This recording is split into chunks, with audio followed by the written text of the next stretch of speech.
Bonjour à toutes et à tous, c'est Mathieu, nous sommes le mercredi 15 avril 2020 et vous écoutez le lien info Bernica sur Radio ACB 101.7 FM.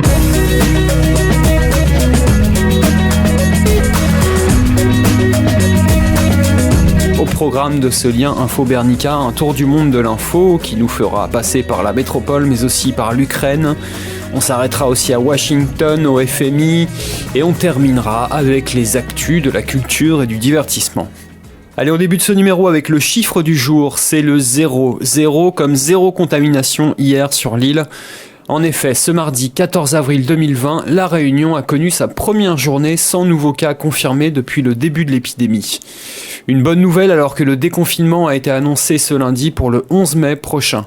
Si la date reste encore hypothétique, Emmanuel Macron ayant insisté sur la nécessité de continuer sur la lancée du confinement actuel, la tendance semble au ralentissement de l'épidémie sur le territoire réunionnais. Un chiffre qui contraste avec la métropole où la barre des 100 000 personnes contaminées a été dépassée.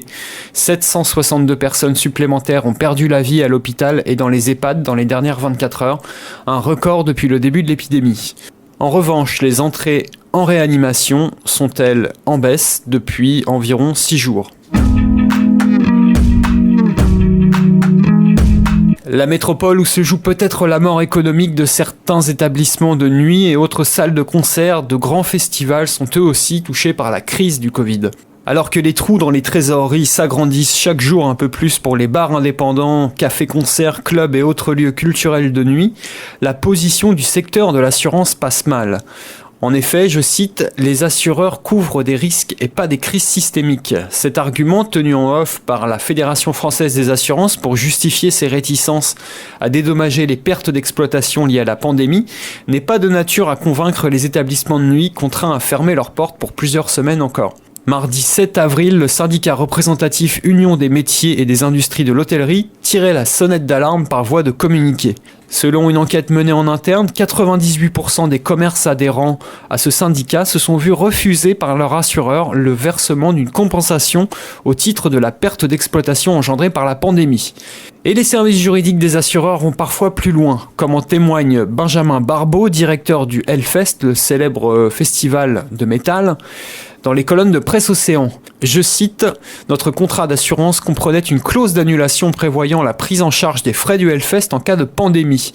Quand on les a rappelés au début de la pandémie, ils nous ont juste envoyé un courrier pour nous dire qu'ils avaient trouvé une faille, que cette épidémie ne serait pas couverte, qu'il s'agissait d'une pneumonie atypique. » Du côté des assureurs, la FFA, par l'intermédiaire de son directeur général Jean-Laurent Granier, fait valoir que la fédération soutient les exploitants indépendants à travers le fonds de solidarité instauré en urgence par les pouvoirs publics. Le secteur de l'assurance a ainsi mis au pot 200 millions d'euros sur les 2 milliards qu'en compte le fonds. Et ce fonds vise notamment à soutenir les petites entreprises et indépendants avec une aide de 1 500 € mensuels sous condition d'éligibilité, bien entendu. Alors c'est les fameux 1 500 € dont on a entendu parler dans les médias. Alors la fédération d'assureurs qui se refuse à toute réaction officielle évoque en revanche en off l'impossibilité pour le secteur d'éponger de telles pertes qui se chiffreraient en dizaines de milliards. Si vous souhaitez aller plus loin sur ce sujet, je vous propose de lire l'article qui est à retrouver sur le site du magazine Trax, le magazine dédié à la culture des musiques électroniques en général. Donc ça se passe sur www.traxmag.com, traxmag.com. Je vous en parlais lundi, depuis la situation semble s'être aggravée à Tchernobyl en Ukraine où un incendie fait rage à proximité directe de la centrale et de son sarcophage. L'organisation Greenpeace estime que l'incendie qui fait rage depuis le 4 avril n'est qu'à environ 1,5 km de l'arche recouvrant le réacteur qui avait explosé en 1986. Il n'y a plus de feu ouvert, a assuré mardi matin dans un communiqué le service pour les situations d'urgence, faisant état de foyers isolés et de feux couvants, je cite. Le taux de radiation à Kiev et dans sa région ne dépasse pas le niveau naturel, ajoute le communiqué. La centrale nucléaire de Tchernobyl, les lieux de stockage de déchets radioactifs et les autres infrastructures cruciales de la zone d'exclusion ne sont pas menacées, a indiqué Volodymyr Demchuk, un haut responsable des services d'urgence ukrainiens. Du côté de l'ONG écologique Greenpeace, il s'agit du pire incendie jamais observé dans la zone d'exclusion de Tchernobyl, qui forme un rayon de 30 km autour de l'ancienne centrale. S'appuyant sur des images satellites, Greenpeace affirme que le feu n'est qu'à environ 1,5 km de l'arche recouvrant le réacteur ayant explosé par accident en avril 86. Rappelons tout de même les faits qui ont fait entrer Tchernobyl dans l'histoire. L'un des réacteurs de la centrale avait explosé le 26 avril 1986, contaminant, selon certaines estimations, jusqu'aux 3/4 de l'Europe. La zone, dans un rayon de 30 km autour de la centrale accidentée, reste depuis largement à l'abandon. International, toujours 25 pays parmi les plus pauvres du monde bénéficieront d'une aide d'urgence de la part du FMI, le Fonds monétaire international. D'après l'annonce faite lundi soir à Washington, ce fonds servira à alléger les dettes de ces pays pour qu'ils puissent mieux affronter l'impact de la pandémie de Covid-19. Cette aide d'urgence permettra de couvrir pour 6 mois les remboursements de la dette envers le FMI et, je cite, d'allouer une plus grande partie de leurs maigres ressources à leurs efforts en matière d'urgence médicale et d'aide, comme indique le communiqué du fonds, relayé par Le Figaro. L'effacement de la dette des pays du tiers-monde ne semble pas être pour tout de suite, malheureusement. Espérons que cette aide puisse profiter à la population elle-même et que les dollars ne s'accrochent pas dans les mailles de certains systèmes malheureusement corrompus. Allez, on va passer à des informations plus légères, c'est la culture et le divertissement. Ils sont au cœur de l'actualité et sont acclamés de toutes parts. Les soignants sont à l'honneur dans le podcast de France Inter intitulé sobrement Parole de soignants. Ils sont infirmières, dentistes, préparatrices en pharmacie, médecins, aides-soignantes, psychologues, pharmaciens. Ils ont des choses à vous dire chaque jour. Continuez à les applaudir à 20h et écoutez-les aussi dans Parole de soignants, un podcast de France Inter. Je vous propose d'en écouter un extrait. Richard, 66 ans, est médecin dans un EHPAD en Auvergne. Toutes les infirmières que je côtoie, comme tout le monde le dit maintenant, c'est des héros. Mais moi, j'ai pas attendu que cette épidémie pour le constater. Hein. C'est des gens, c'est des hommes et des femmes qui ont un savoir extraordinaire, qui le font, qui ne comptent pas leurs heures, qui le font avec énormément d'empathie et qui n'ont aucune reconnaissance, hein, ni matérielle, hein, parce qu'ils sont payés, franchement, ils sont payés une misère, et encore moins de considération. Hein.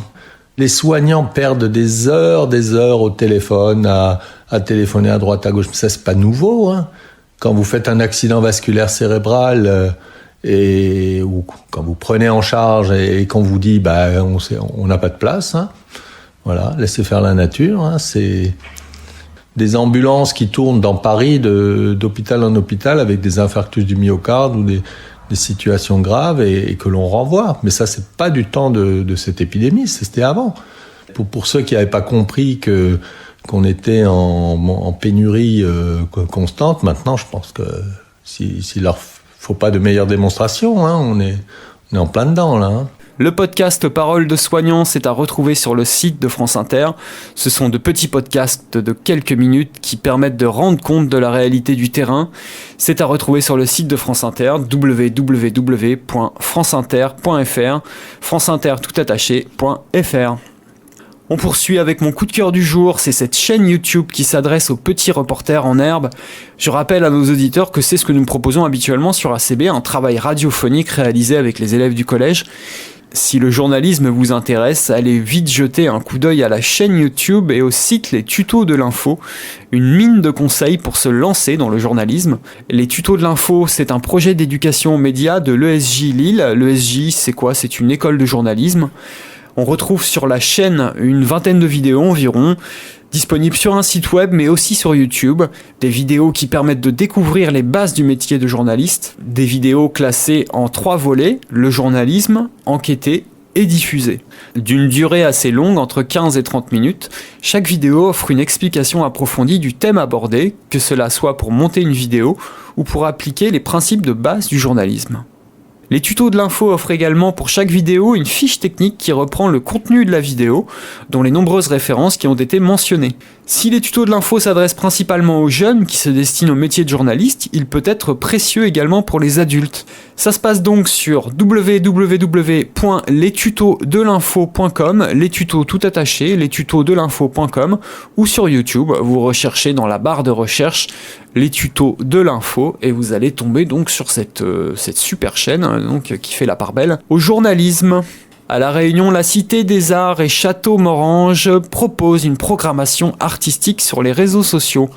Parce que l'art et la culture doivent rester vivants malgré la crise et parce qu'il est essentiel de garder le lien malgré la distance, la Cité des Arts et Château-Morange, en lien avec leurs partenaires et les artistes, vous propose à partir de ce lundi 13 avril la diffusion de documentaires culturels, portraits d'artistes et spectacles sur leur page Facebook. Ça commence ce lundi avec un documentaire consacré aux Malgaches de Dizzy Brains avec leur rock, tantôt punk, tantôt garage. Rendez-vous pour ça sur le site Facebook de la Cité des Arts de Saint-Denis, www.facebook.com/la Cité des Arts. Musique, après 2 ans de silence, les Français de Justice vont revenir dans le paysage électronique avec un 4e album actuellement en préparation. En effet, c'est lors d'une visioconférence qu'ils donnaient ce mercredi 8 avril pour l'organisme Mix with the Masters qu'ils ont annoncé travailler actuellement sur un 4e album. Son écriture aurait débuté donc juste avant le confinement. Je rappelle que la dernière sortie du groupe date de 2016 avec l'album Woman. Et comme une bonne nouvelle n'arrive jamais seule, Gaspard Auger, la moitié de Justice, a également annoncé qu'il travaillait sur un album solo. Il avait travaillé notamment il y a quelques années sur la bande originale du film Steak de Quentin Dupieux.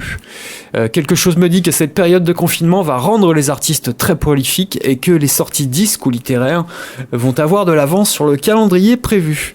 Musique électronique toujours, Aphex Twin a mis en ligne 6 nouveaux morceaux exclusifs sur son compte SoundCloud, tous téléchargeables gratuitement. Les morceaux oscillent entre ambient, IDM et breakbeat.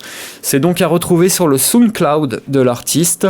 SoundCloud, c'est cette plateforme audio donc qui permet aux artistes de partager leur travail. Pour rechercher Aphex Twin, c'est pas évident parce que lui, il a décidé de garder une URL assez étrange et atypique, ce qui lui correspond plutôt bien. Pour retrouver son SoundCloud, vous tapez Aphex Twin SoundCloud et vous allez tomber sur ce SoundCloud à l'URL peu commune qui est constituée que de chiffres.